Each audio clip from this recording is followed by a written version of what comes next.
Hello everyone, welcome back to my channel IGNOU exams. ये हम discuss कर रहे थे जियोलॉजी के मोस्ट इंपॉर्टेंट क्वेश्चंस जो कि बार बार रिपीट होते हुए आए हैं। ये आपका जियोलॉजी का कोड था BGYCT 131 physical and structural geology का टाइटल है।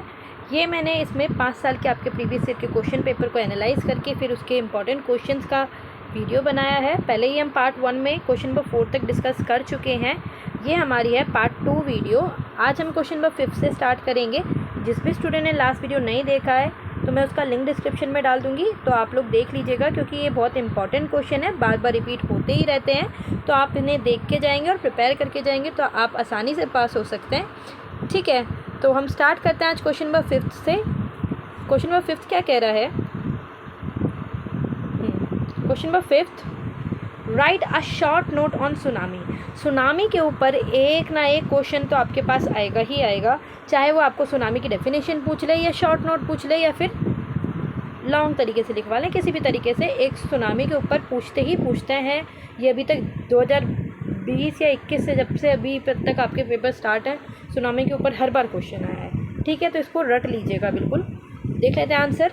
अ tsunami is a series of ocean waves that are caused by a large scale disturbance of an ocean such as an earthquake, volcano eruption और landslides। Tsunami क्या है? एक series of waves की वजह से होती है। जैसे हमारा एक ओशन है, आपको पता है वो सुनामी क्या है, बट वो आपको लिखने का तरीका नहीं पता क्या है। जब एक ओशन है हमारा, उसके अंदर इतना सारा पानी है, उसके अंदर अगर कोई डिस्टर्बेंस होती है, ये हमारा पानी भरा हुआ है ये ओशन में, और हमारी समझ लो बाल्टी भी है, बाल्टी के ऊपर बाल्टी में पानी भरा हुआ है, तो बाल्टी में हम अगर ज़्यादा पानी डाल देंगे तो वो बाहर निकलेगा। वैसे ही ओशन है, अगर उसमें ज़्यादा स्तर बढ़ जाएगा पानी का तो वो बाहर आ जाएगा एक वेव के साथ। या फिर उसमें डिस्टर्बेंस हो जाए कि यहाँ से प्रेशर ज़्यादा लग रहा है, यहाँ से ज़्यादा लग रहा है। जैसे कि अगर कोई अर्थक्वेक आया या वोल्केनो इरप्शन हुआ तो या लैंडस्लाइड हुआ, उसकी वजह से इसमें मूवमेंट हो जाती है वाटर की मूवमेंट होने की वजह से इसमें वेव कॉज हो जाती है। तो वेव की वजह से इसकी वेव्स बढ़ने के बाद ये पानी बाहर आने लगता है अपने सराउंडिंग से, तो उसको सुनामी बोलते हैं और एक अच्छे प्रेशर के साथ आता है। ठीक है, तो कैसे लिखेंगे आप इसको? अ tsunami is a series of ocean wave that caused by a large disturbance of ocean. क्या है? एक सीरीज वेव वाली ओशन की वेव से कॉज्ड होती है, ये लार्ज डिस्टर्बेंस की वजह से होता है सुनामी। सच एज अर्थक्वेक आ जाए तो भी हो सकती है, वोल्केनो एरप्शन होगा या लैंडस्लाइड होगा, जिसके वजह से ये ओशन की वेव डिस्टर्ब हो जाएंगी, जो अपनी जगह से बाहर निकलने लगेंगी एक प्रेशर के साथ, तो उसको सुनामी बोलेंगे हम। These waves can travel across entire ocean and can cause devastating damage when they hit the shore। क्या है? ये वेव्स पूरे एंटायर ओशन से बाहर आने लगेंगे और एक अच्छे खासे प्रेशर के साथ आएंगे और आसपास का जो भी एरिया होगा उसको डैमेज करने लगेंगे, उनको हिट करेंगे तो वो डैमेज होंगे, क्योंकि एक अच्छा खासा स्पीड और प्रेशर के साथ आता है वो पानी।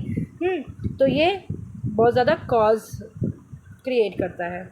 The key to understand tsunami is their wave length. इसकी की क्या है कि हम कैसे ये सुनामी को समझ सकें, उसकी वेव लेंथ की वजह से। वेव लेंथ को अगर हम समझ जाएंगे तो हम सुनामी के कॉजेज़ या फिर उसकी की को समझ जाएंगे कि सुनामी क्यों हो रही है, कैसे हो रही है।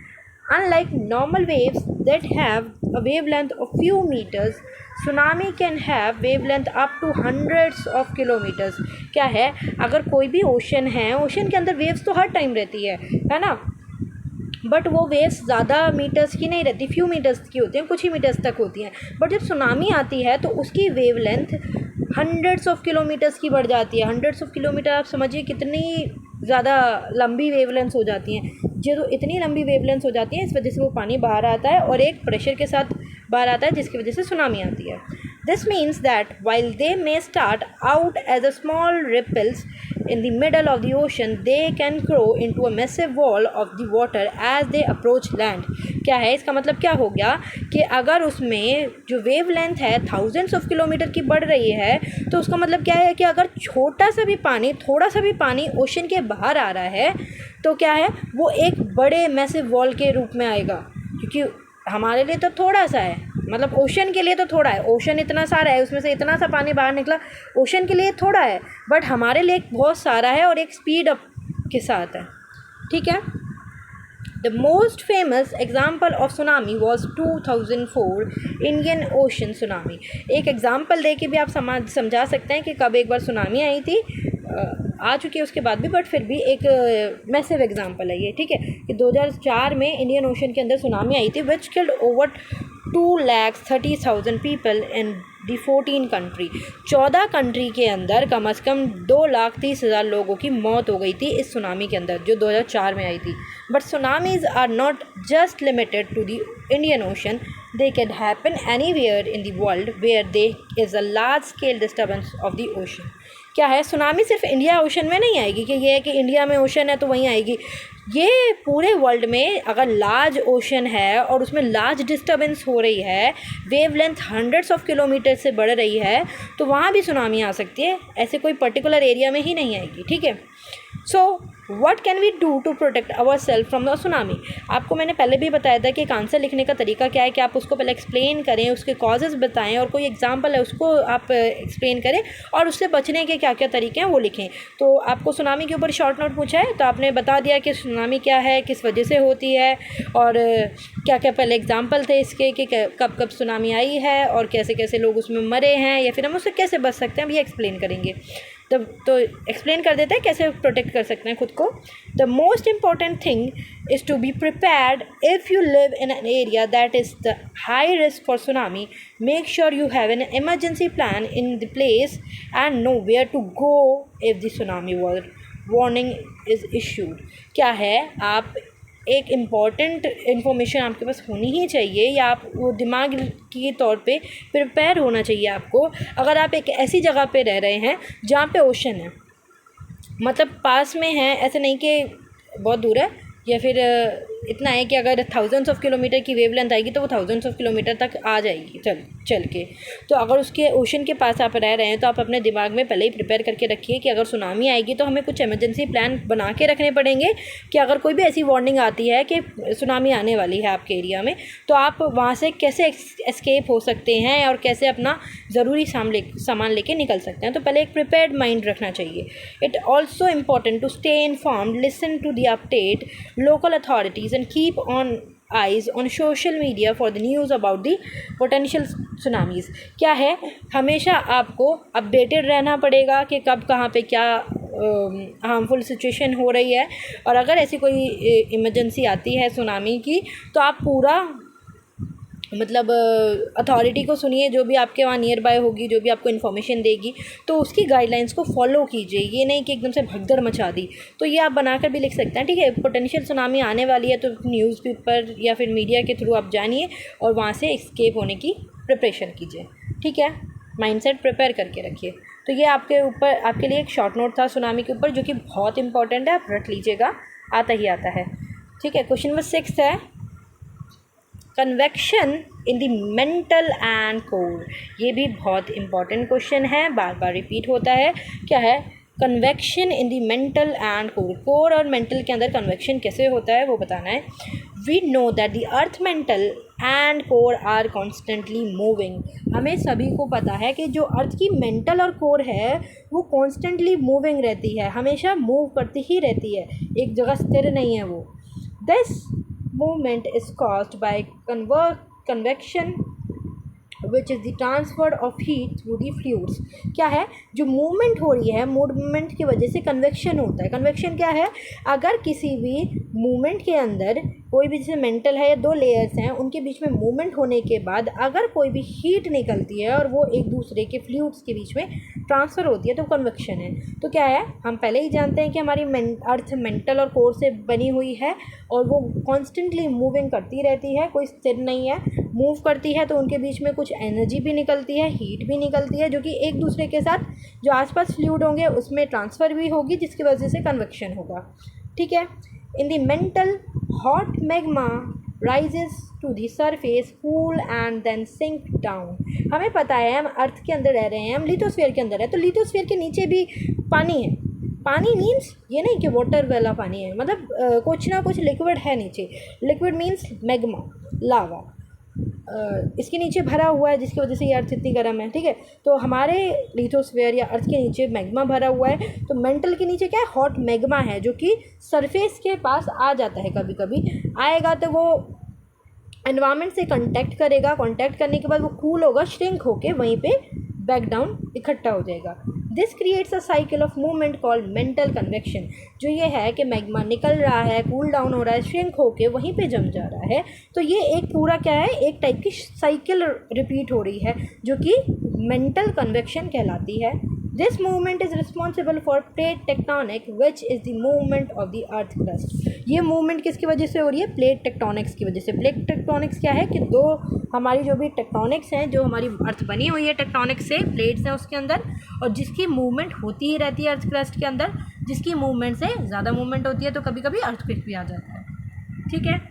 In the core there is also convection happening. Core के अंदर भी कन्वेक्शन होता है। The outer core is made up of liquid metal and the inner core is solid metal. क्या है, जो हमारी आउटर कोर है वो लिक्विड मेटल से बनी हुई है, जो इनर कोर है वो सॉलिड मेटल से बनी हुई है। The heat from the inner core cause the liquid outer core to move. क्या है, हमारी जो आउटर कोर है वो लिक्विड मेटल से बनी हुई है, तो क्या है, जब हीट, और इनर वाली सॉलिड से बनी हुई है, तो जब हीट जनरेट होगी उसके बीच में, हमारी कोर्स के बीच में, तो जो लिक्विड है वो बाहर को निकलेगा, which creates earth magnetic field. जब बाहर निकलेगा तो क्या होगा, हमारी अर्थ के अंदर एक मैग्नेटिक फील्ड डेवलप हो जाएगी। This magnetic field is important because it protect us from harmful solar radiation and help us to navigate using compass. क्या है, जो ये मैग्नेटिक फील्ड निकल रही है हमारी अर्थ से, वो एक इम्पॉर्टेंट है हमारे लिए, क्योंकि वो हमें हार्मफुल सोलर रेडिएशन से प्रोटेक्ट करके रखती है, और ये हमें कंपास जैसे हम यूज़ करते हैं ना, तो वो नेविगेट करता है हमें कि किस साइड जाना है, कौन सी डायरेक्शन किस साइड है, तो उसमें भी हमें हेल्प करती है। Understanding the convection in the mental and core can help us to understand how the earth work and how it has changed over time।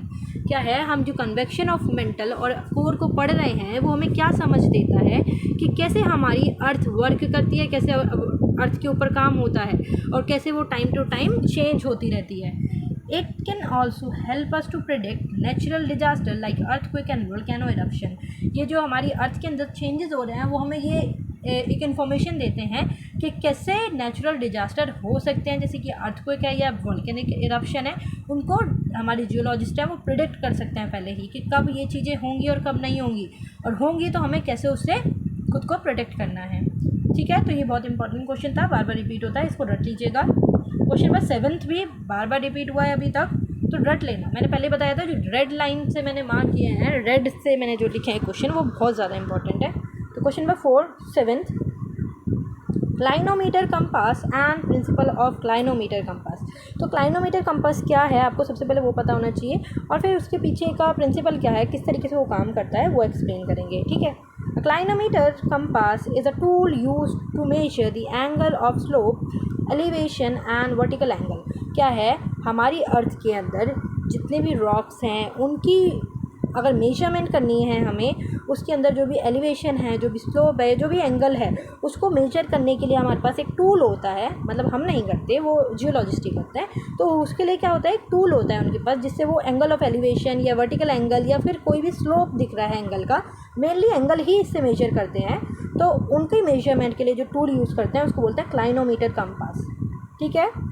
It is commonly used in geology to measure the dip and streak of rock formation। Rock formation में जो dip और streak पाई जाती हैं, ये जो भी angle of slope, elevation और vertical angles पाए जाते हैं, उनको मेजरमेंट करने के लिए जियोलॉजी के अंदर इस टूल का बहुत ज़्यादा इंपॉर्टेंस है, इसको ही यूज़ करते हैं जियोलॉजिस्ट।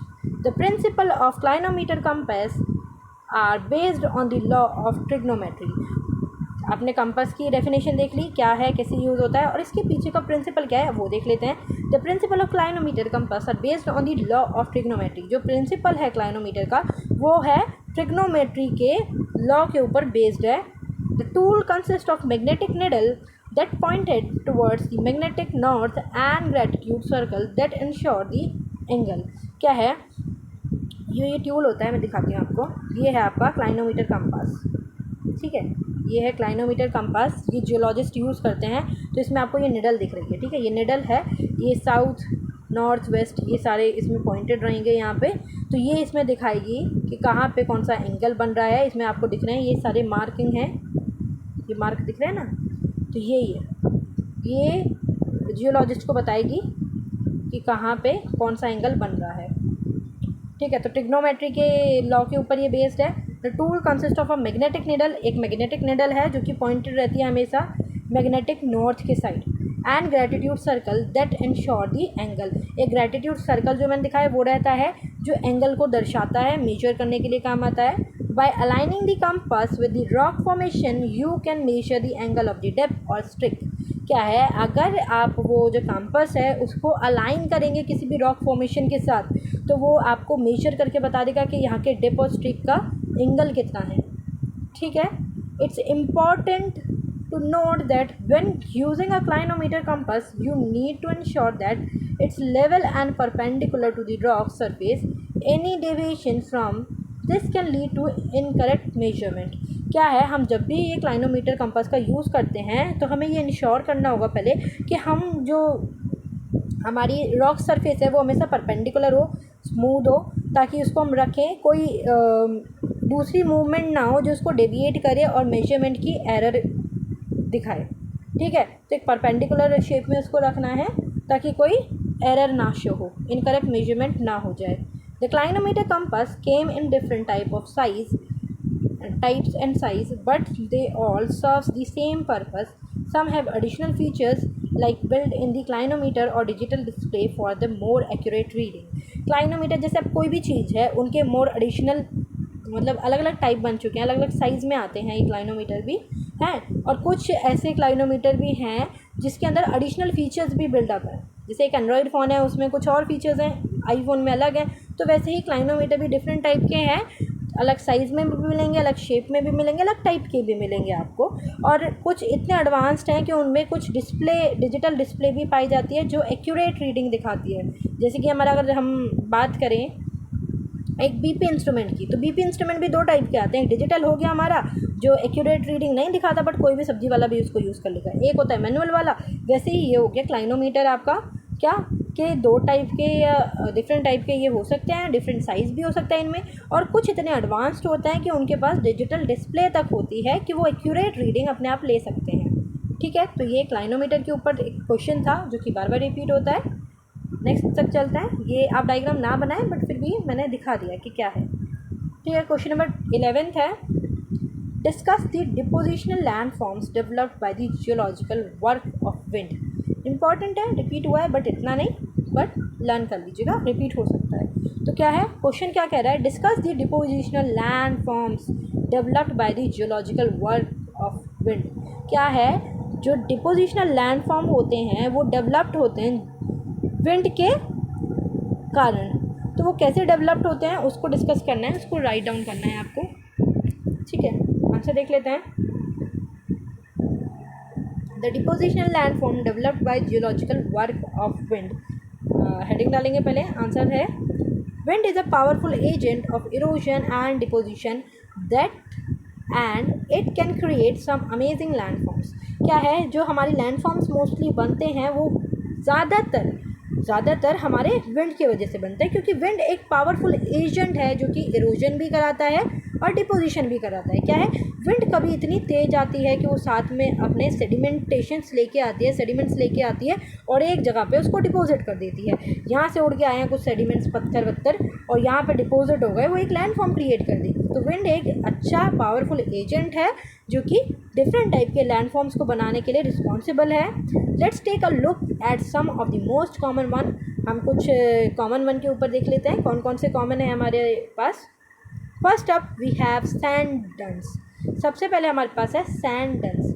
सैंड डंस, अब डंस का मतलब मैं अभी क्वेश्चन आएगा आपके पास, डंस क्या होते हैं। अगर कोई भी रेत वेत आ रही है और कोई भी सेडिमेंट्स आ रहे हैं और वो एक जगह इकट्ठे हो जा रहे हैं और लैंड फॉर्म बना रहे हैं, उनको डंस बोलते हैं। तो सैंड की वजह से जो बन रहे हैं वो सैंड डंस हो जाएंगे। This the moulds of sand that are formed by the wind. क्या है, सैंड डंस क्या है, एक टाइप के मोल्ड्स हैं जो कि सैंड के वजह से बन रहे हैं। जब भी विंड आएगी, सैंड उड़ के आएगी, सैंड एक अपना लैंड फॉर्म बना लेगी तो वो सैंड डंस कहलाएंगे। This can be found in desert, beaches and even the side of the highways. ये कहाँ कहाँ मिल सकते हैं हमें? डेजर्ट के अंदर मिलेंगे क्योंकि वहाँ रेत ही रेत है, बीचेस के अंदर मिलेंगे क्योंकि पानी तो है बट रेत है बीच पे भी, और ये हाईवे के साइड्स में भी मिलते हैं हमें। Sand dunes come in all shape and size, from crescent shaped branches duns to long linear shaped duns। क्या है जो सैंड डंस है वो ऑल शेप्स में हमें मिल सकते हैं, बहुत सारी शेप और साइजेस के मिलेंगे, जैसे क्रेसेंट शेप है, ब्रेचियल डंक्स हैं और लॉन्ग लीनियर सेल्फ डंक्स हैं। तो ये डिफरेंट टाइप के शेप्स और साइज में भी आते हैं। नेक्स्ट देख लेते हैं, we have loess deposits. Next है loess deposit. These are deposits of wind-blown silt that can be found in many parts of the world।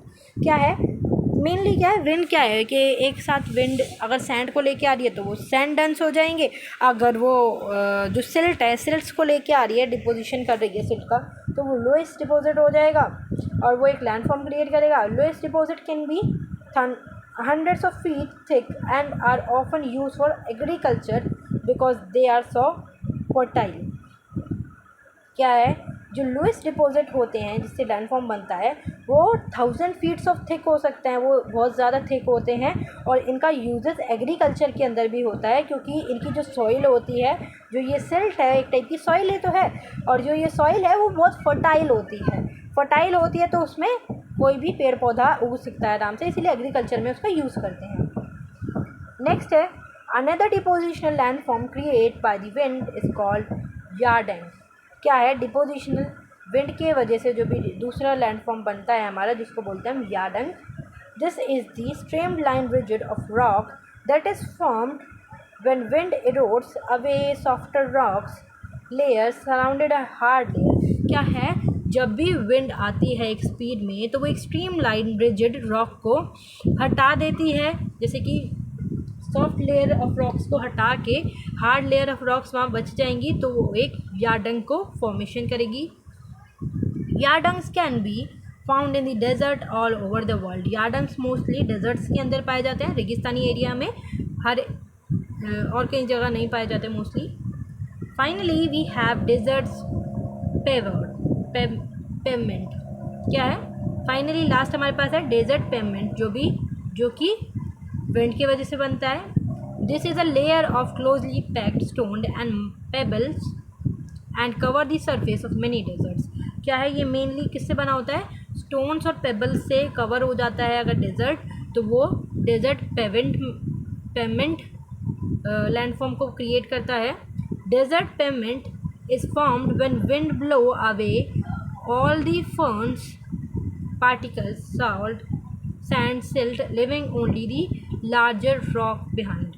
क्या है जब विंड चलती है तो वो सैंड, सिल्स और बाकी सारे छोटे छोटे पार्टिकल्स को लेके आ रही है, बट वो छोटे छोटे पार्टिकल्स भी आगे निकल जाएं और सिर्फ लार्ज पार्टिकल एक जगह पे एक्यूमुलेट होके रह जाएं। वो लार्ज पार्टिकल स्टोन्स हो सकते हैं, जिसकी पत्थर या पेबल्स हो सकते हैं, वो एक साथ इकट्ठे हो जाएं और एक लैंडफॉर्म को क्रिएट करेंगे, तो वो होता है हमारा डेजर्ट पेवमेंट। ठीक है, तो ये विंड के वजह से डिफरेंट टाइप के लैंडफॉर्म्स क्रिएट होते हैं, जो आपके पास सारी लिस्ट है, इसको लर्न कर लीजिएगा, आ जाता है कभी कभी क्वेश्चन। क्वेश्चन नंबर 12 है आपका, इम्पॉर्टेंट है, बार बार रिपीट होता है। ठीक है, give the plate tectonic explanation of earthquake, volcanoes and mountain building and explain the principle of plate tectonic. देखो सबसे पहले इसमें क्वेश्चन को समझिए आप, प्लेट टेक्टोनिक को एक्सप्लेन करना है हमें कि अर्थक्वेक में, वोल्केनो में और माउंटेन बिल्डिंग में प्लेट टेक्टोनिक का क्या रोल है। प्लेट टेक्टोनिक पता होना चाहिए पहले, और फिर उसके पीछे प्रिंसिपल क्या है, किस तरीके से प्लेट टेक्टोनिक काम करता है, किस तरीके से ये होता है, वो पता होना चाहिए, वो एक्सप्लेन करना है। ठीक है, क्वेश्चन समझ गए, आंसर देख लेते हैं। The plate tectonic and how it explain earthquake, volcanoes and mountain buildings. पहले हेडिंग डालेंगे कि प्लेट टेक्टोनिक क्या है, वो कैसे एक्सप्लेन करती है अर्थक्वेक, वोल्केनो और माउंटेन बिल्डिंग्स को। Plate tectonics is a theory that the earth crust is made up of several plates and that move around the molten rock layer beneath it। क्या है प्लेट टेक्टोनिक? एक type की theory है जो ये बताती है कि जो अर्थ है हमारी वो डिफरेंट टाइप की लेयर से और प्लेट से मिलके बनी है, जो कि हमेशा मूव करती रहती हैं।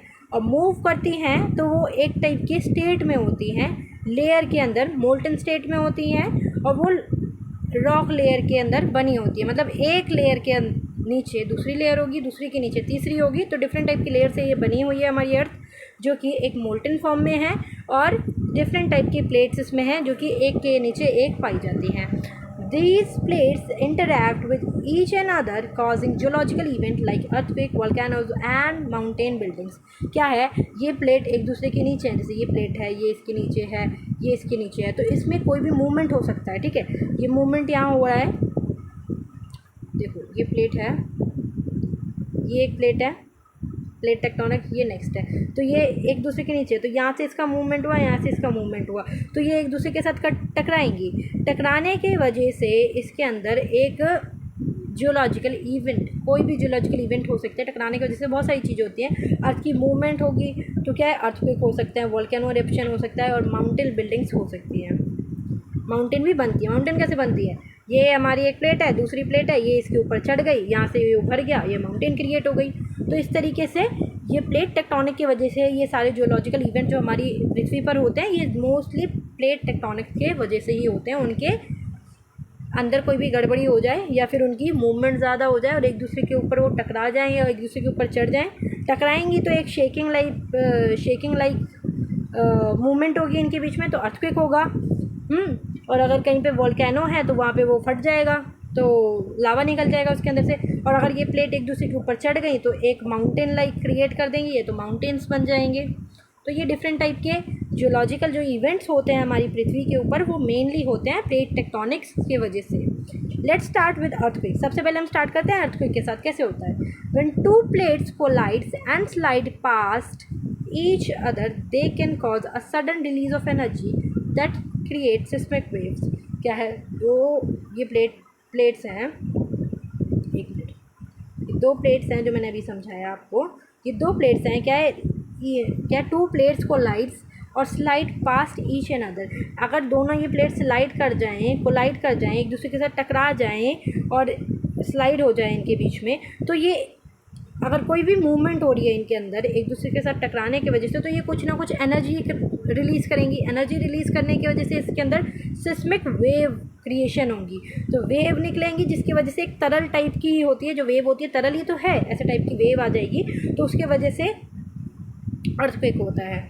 ठीक है, collision of the two plate tectonics की वजह से अर्थक्वेक होता है। These waves travel through the earth crust and causing shaking of the surface। ये वेव्स की वजह से क्या होता है कि ये ट्रैवल करती हैं अर्थ की क्रस्ट के ऊपर, और जो दो सरफेस हैं वो शेक हो जाती हैं, जिसकी वजह से अर्थक्वेक होने लगता है। The severity of an earthquake depend on the magnitude of the energy released and distance from the epicentre. जो क्या है, अगर अर्थक्वेक आता भी है तो वो अर्थक्वेक कितना ज़्यादा बड़ा है, या कितनी ज़्यादा तक वो रहेगा, या फिर कितना ज़्यादा ख़तरनाक है, सीवियर है, वो किस पे डिपेंड करेगा कि कितने ज़्यादा एनर्जी से वो दोनों प्लेट एक दूसरे के साथ कोलाइड करी हैं, कितने ज़ोर से वो टकराए हैं एक दूसरे के साथ, और कितनी ज़्यादा उनके अंदर एनर्जी रिलीज़ हुई है। जितनी ज़्यादा एनर्जी रिलीज़ होगा उतना ज़्यादा हमारा अर्थक्वेक का मैग्नीट्यूड बढ़ जाएगा। ठीक है, नेक्स्ट देख लेते हैं volcano. Now volcanoes, when two plates collide, one plate can be forced beneath the other, creating the subduction zone। क्या है, जैसे दो प्लेट थी पहले, ये सिर्फ कोलाइड कर रही थी अर्थक्वेक के टाइम पे, बट अब क्या है, वोल्केनो इरप्शन में क्या होगा कि ये इसके नीचे घुस जाएगी, ये इसको ऊपर आ जाएगी, ऊपर आ जाएंगी, एक दूसरे के साथ फोर्स लगाएंगी, तो ये एक सबडक्शन जोन को क्रिएट कर लेंगी। The subduction plate melt into magma and arises the surface creating the volcano. जब ये दोनों प्लेट एक दूसरे के ऊपर चढ़ जाती हैं तो इसके अंदर जो मैग्मा भरा हुआ है, क्या है, हमारी पृथ्वी के नीचे जो भी क्रस्ट है, लेयर्स हैं, उनके नीचे मैग्मा भरा है। जब वो टकराती हैं तो वो मैग्मा बाहर निकल आ जाता है, बाहर निकल के आ जाता है तो वो मेल्ट हो जाता है और लावा में क्रिएट हो जाता है, तो उसी की वजह से वोल्केनो आता है। This type of volcano formed depend on the type of magma and how easily it flows. ये जो हमारा वोल्केनो है वो किस पे डिपेंड करेगा कि किस टाइप से हमारा मैग्मा निकल रहा है, और उसका फ्लो क्या है, उस पर डिपेंड करेगा कि कितना सीवियर वोल्केनो आया है या नहीं आया है। ठीक है, वोल्केनो देख लिया हमने, अर्थक्वेक देख लिया। नेक्स्ट देख लेते हैं माउंटेन बिल्डिंग कि माउंटेन्स कैसे बिल्डअप होती है। When two plates collide they can crumple and push up the earth crust creating the mountains. क्या है, जब दो प्लेट्स कोलाइड करती हैं आपस में, कोलाइड करने की वजह से ये इसके ऊपर चढ़ गई, ये इसके ऊपर चढ़ गई और एक माउंटेन लाइक क्रिएशन इन्होंने कर ली, एक दूसरे को पुश करके अर्थ क्रस्ट को बढ़ा के, तो वहाँ पे माउंटेन क्रिएट हो जाती है। ठीक है, this process is called orogeny and can take millions of years to form mountains like Himalayas। क्या है, जो ये प्रोसेस हो रहा है माउंटेन बिल्डिंग्स का, इसको बोलते हैं ओरोगेनी है, और ये मिलियंस ऑफ टाइम लेगा, बहुत साल लग जाते हैं। ऐसे नहीं है कि हर 2 महीने बाद कोई माउंटेन क्रिएट हो रहा है। जैसे हिमालय बना है, इतना बड़ा हमारा हिमालय, तो मिलियन ऑफ ईयर्स लगे हैं इसको बनने के लिए भी। ठीक है, तो कैसे दो प्लेट टेक्टोनिक्स हमारी अर्थ के ऊपर इतनी इम्पॉर्टेंट हैं, जो अदर जो हमारे लाइफ के ऊपर इवेंट्स क्रिएट हो रहे हैं उनके ऊपर इम्पॉर्टेंस रखती हैं। जैसे कि अर्थक्वेक भी उसी की वजह से हो रहा है, वोल्केनो एरप्शन भी उसी से हो रहा है, माउंटेन बिल्डिंग्स भी उसी की वजह से हो रही हैं। तो ये एक इम्पॉर्टेंट क्वेश्चन है, बार बार रिपीट होता है, तो इसको रख लेना। नेक्स्ट देख लेते हैं question number 13, give an account on the evolution of Himalayas. ये भी 1 से 2 बार रिपीट हुआ है या ज़्यादा हुआ है, तो ये रेड से मैंने मार्क किया है, इंपॉर्टेंट ये है। हिमालय का इवोल्यूशन पता होना चाहिए आपको कि हिमालय कैसे बना है और अभी तक कैसे कैसे इवॉल्व होते हुआ है, उसके ऊपर एक शॉर्ट नोट टाइप में लिखना है।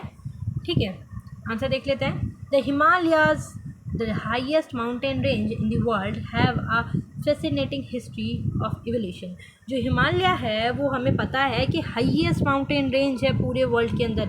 अगर हम पूरे विश्व के अंदर देखें तो सबसे ज़्यादा हाईएस्ट रेंज हमारे जो अर्थ पे पाई जाती है वो क्या है, हिमालय, और उसकी एक अच्छी खासी हिस्ट्री ऑफ इवोल्यूशन है, वो देख लेते हैं कैसे है।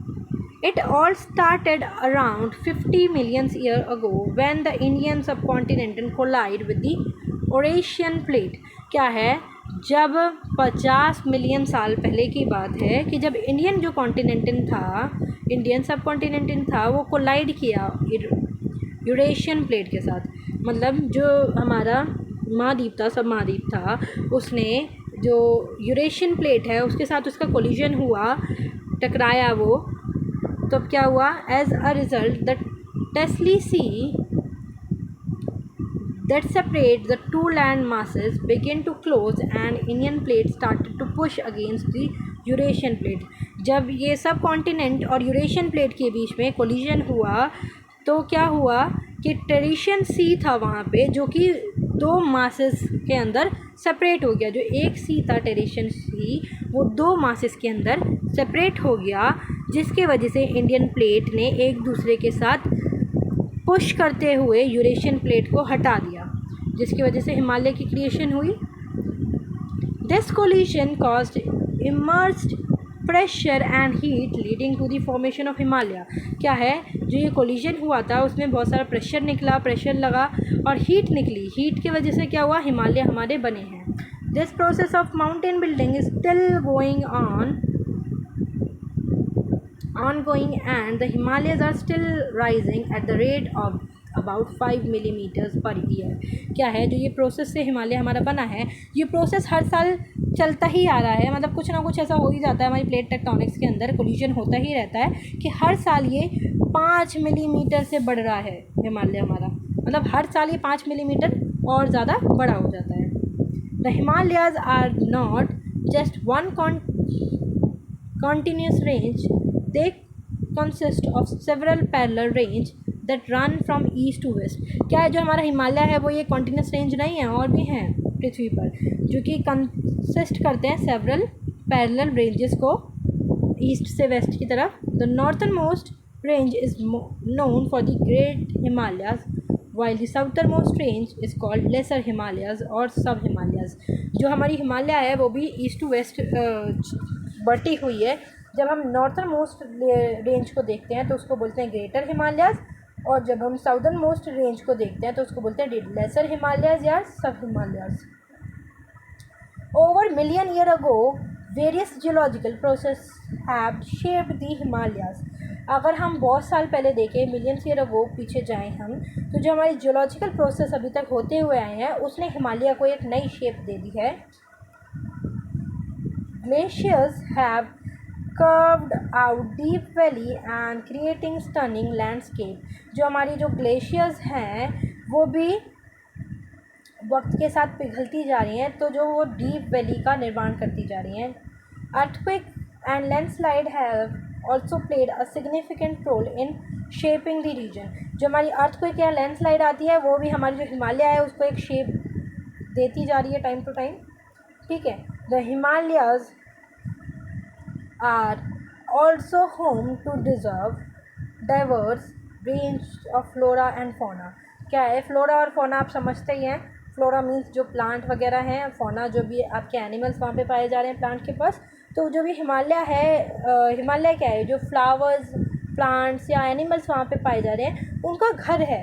वहाँ पे बहुत सारे प्लांट्स एनिमल्स पाए जाते हैं, तो डाइवर्स रेंज ऑफ फ्लोरा और फोना वहाँ पे पाए जाते हैं, उनका घर है Himalaya. The regions get several unique ecosystem including alpine meadows, temperate forest and subtropical jungles.